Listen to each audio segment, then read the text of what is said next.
मोहतरम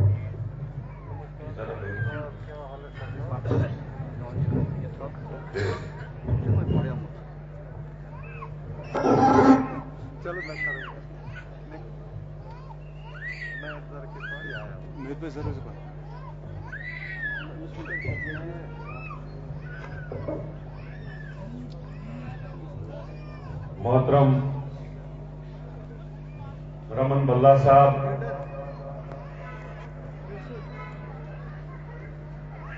हमारे पार्टी के senior working president Jammu Kashmir youth Congress committee, हमारी पार्टी के सीनियर मोस्ट लीडर जो 40-50 साल से कांग्रेस पार्टी में एक्टिव हैं, गुलाम हैदर शेख साहब,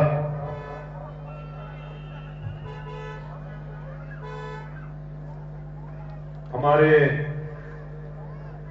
एक्स एमएलए रामबन से जिला सदर रामबन के मास्टर अशोक कुमार जी, कांग्रेस के सीनियर लीडर प्यारेलाल शान साहब, in charge district president Kishtwar Asif Naqeeb साहब, यहां के काउंसलर और कांग्रेस के लीडर हमारे फरदौस मेनू साहब, गुलाम हसन मीर साहब, जहांगीर सरवाल साहब, जावेद नून साहब, शेख इरशाद साहब, लतीफ शर्मा जी जो जम्मू से आए हैं, प्रणव सगोत्रा जी, सारे भूल गए, हमारे परवेज साहब सेवा दल के इंचार्ज, चुनाव वैली के नवीद किचलू साहब, मंजूर बागवान साहब, गुलाम अब्बास मलिक साहब, साहिल जरगर साहब, गुलाम मोहम्मद बागवान साहब, फैजान मेनू साहब, तनवीर शेख साहब, नूर हुसैन लोन साहब, शेरीलाल जी, अमर सिंह जी, अशोक टिक्कू जी, नजीर अहमद गणेश साहब, मुनीर कमाल साहब, नियाज भट्ट साहब, खुशबू जी, इखलाक लोन जी, रवि शान जी, रणवीर सिंह जी, दलीप शर्मा जी, वसीम मिंटू जी, इरफान शाह साहब, फारूक वानी साहब, फैसल अहमद साहब और अनिल कुमार शान जी यहां हैं, और भी जो साथी भूल गए होंगे क्योंकि कुछ नाम लिस्ट में नहीं थे।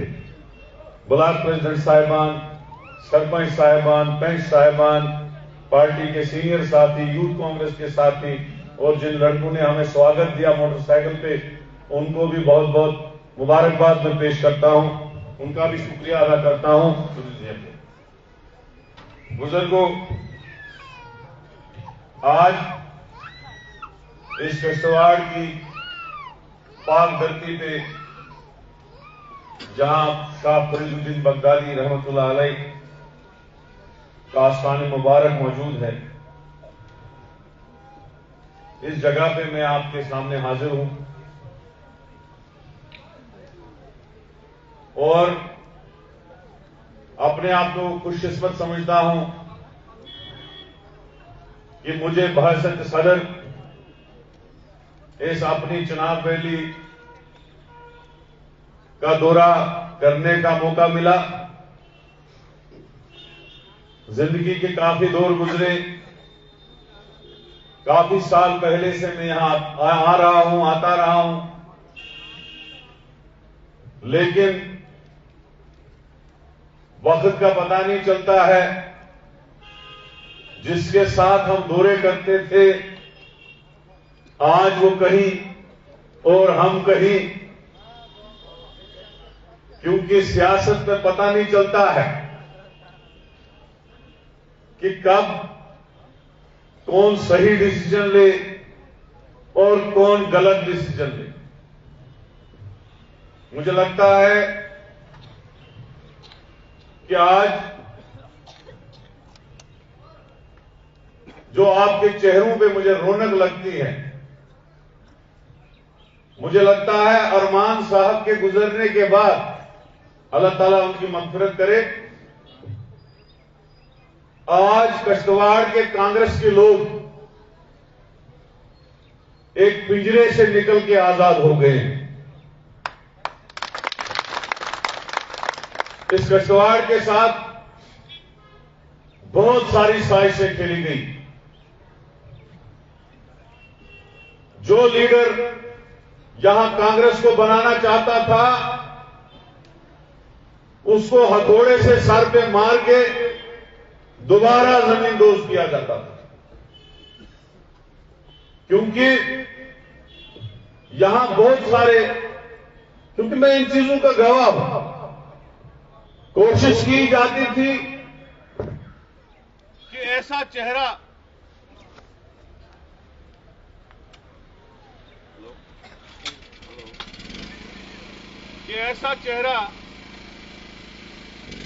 एक मिनट, यहां पे जीत जाए, यहां कांग्रेस की तरफ से ऐसा चेहरा जीते जो नेशनल कॉन्फ्रेंस के कैंडिडेट को जिताने में मदद करे। कोशिश की जाती थी कि कश्तवाड़ के धरती पे ऐसा कोई लीडर न उभरे कि जो उस इंद्रवाल के ठेकेदार को टक्कर दे, जिसने कश्तवाड़ ही नहीं, इंद्रवाल ही नहीं, बल्कि पूरी चिनाब वैली की कांग्रेस का बेड़ा गर्क किया। मुझे याद है, शेख साहब हमारे पीछे बैठे हैं, मेरे वालिद के साथी हैं। जब इन्होंने वो इंद्रवाल का ठेकेदार बटोत लाया ज्वाइन करने के लिए, सलवार कमीज लगी थी, वास्कट लगी थी, बाल बड़े लंबे लंबे रखे थे पीछे। मैंने सोचा ये बड़ा शरीफ आदमी है, कोई बहुत प्यारा आदमी ज्वाइन कराने के लिए लाए। लेकिन शेख साहब को भी ये पता नहीं था कि कश्तवाड़ की कांग्रेस और चिनाब वैली की कांग्रेस में सबसे बड़ा विलन यही आदमी साबित होगा। आज तुम लोग आजाद हुए हो और मुझे आज लग रहा है, जो जब हम गाड़ी में आ रहे थे मार्केट में, जो मैं लोगों के चेहरों में खुशी देख रहा था, क्योंकि वो आम लोग थे, वो हमें देख के बड़ा खुश हो रहे थे। क्योंकि जब किसी आदमी को बुग़्ज़ आता है, उसके चेहरे से पता चलता है, और अगर किसी आदमी को खुशी आती है तो उसके चेहरे से भी पता चलता है कि इसके दिल में क्या खुशी है। तो मार्केट से, लास्ट मार्केट से, शालीमार चौक से लेके इस गाबुगले तक जितना हमने सफर किया, जिस आदमी के चेहरे पे मैं देख रहा था, उस आदमी के चेहरे पे खुशी हो रही थी कि मुझे लग रहा था उन्हें एक उम्मीद की किरण नजर आ रही थी कि शायद वो अरमान साहब का दौर, वो कांग्रेस का दौर शायद दोबारा लौट रहा है। क्योंकि कांग्रेस के सबसे बड़े जो विलन इस कश्तवाड़ के थे, वो इस पार्टी से छोड़ के चले गए।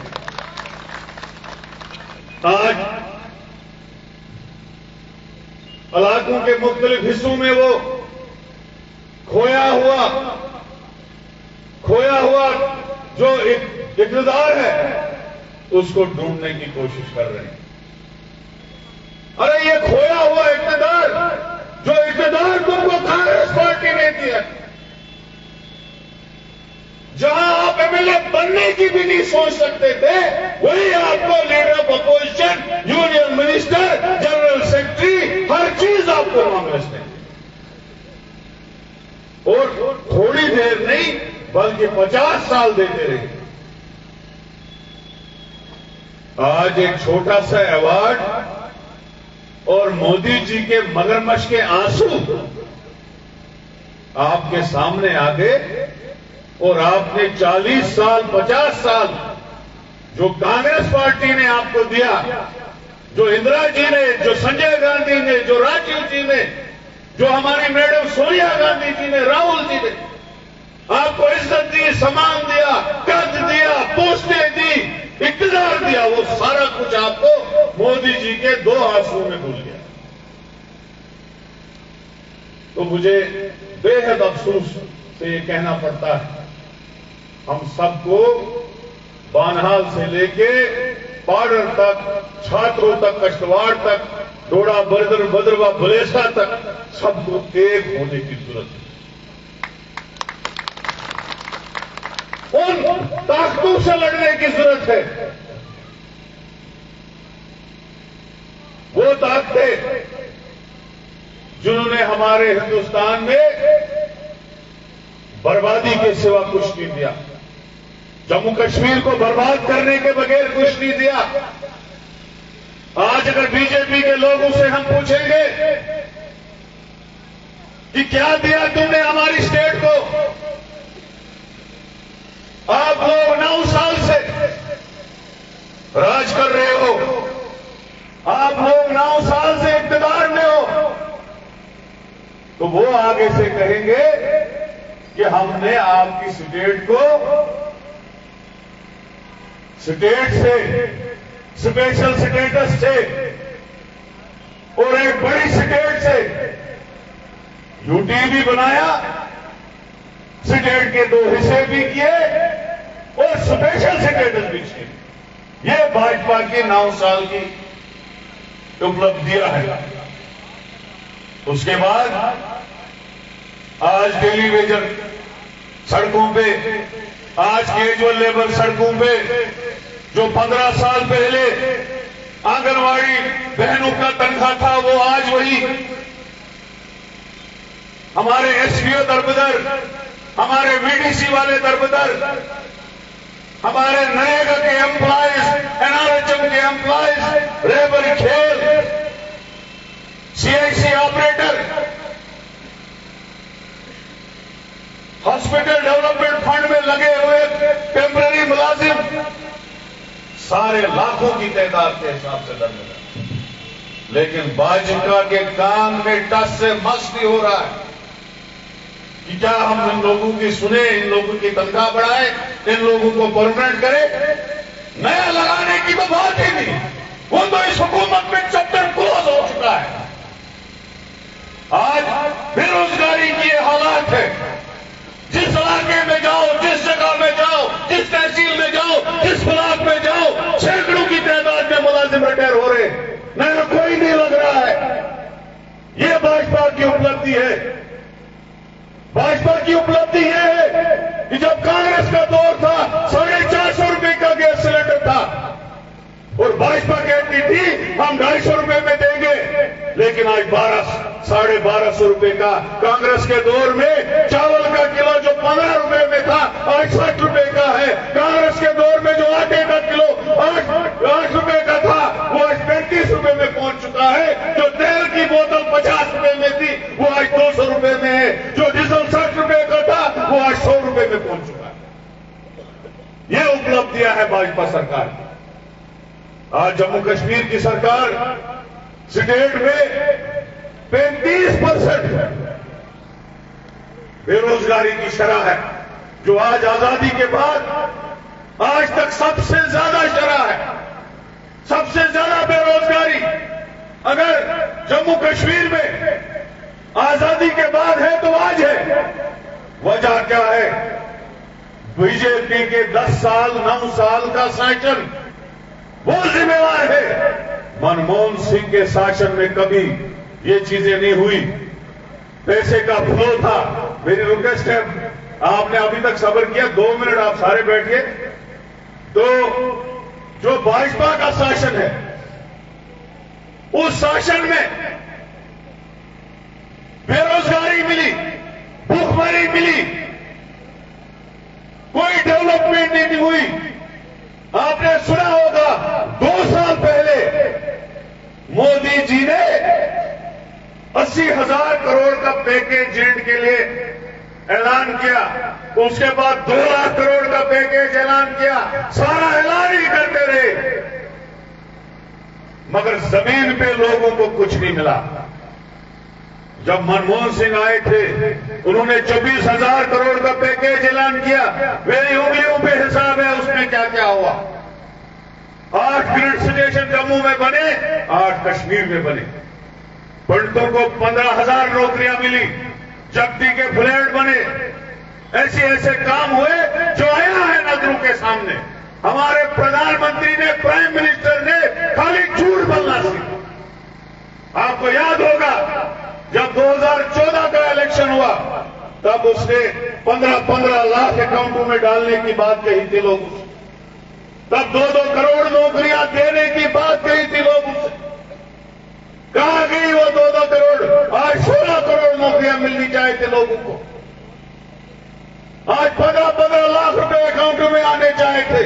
आज लोगों को अच्छे दिन मिलने चाहिए थे। अच्छे दिन के बदले गरीबी के दिन आज लोग गुजार रहे हैं। और जम्मू कश्मीर लेके हिंदुस्तान